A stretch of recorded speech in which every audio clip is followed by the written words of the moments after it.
అయ్యి బాసు ఇక్కడ ఉన్నావా? నేను లోపల ఎదుగుతున్నాను నేను. నా కోసం? అవును బాసు. బాసు దమ్మేసుకో, ప్రశాంతంగా ఉండదు మనసు.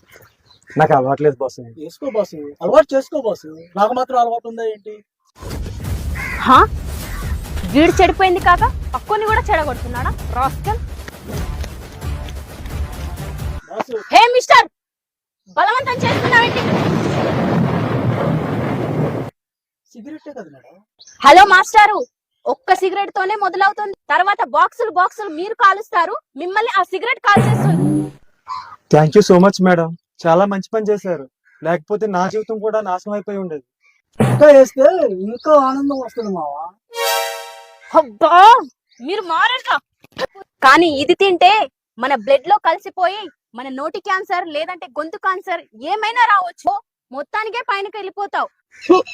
ఇది కూడా ఎఫెక్ట్ ఉందా మావా? నా దగ్గర ఒక మంచి రెడ్ వైన్ ఉంది. ఓకే మామా, నువ్వు కుమ్మే. ఆపు. బంగారం లాంటి మందు నేలపాలు చేసింది కదా. ఇప్పుడు అది నేలపాలు చేయకపోతే తర్వాత నువ్వు నేలపాలు అయిపోతావు. ఈ గంజా వేసుకుంటే ప్రశాంతంగా నిద్రపోవచ్చు.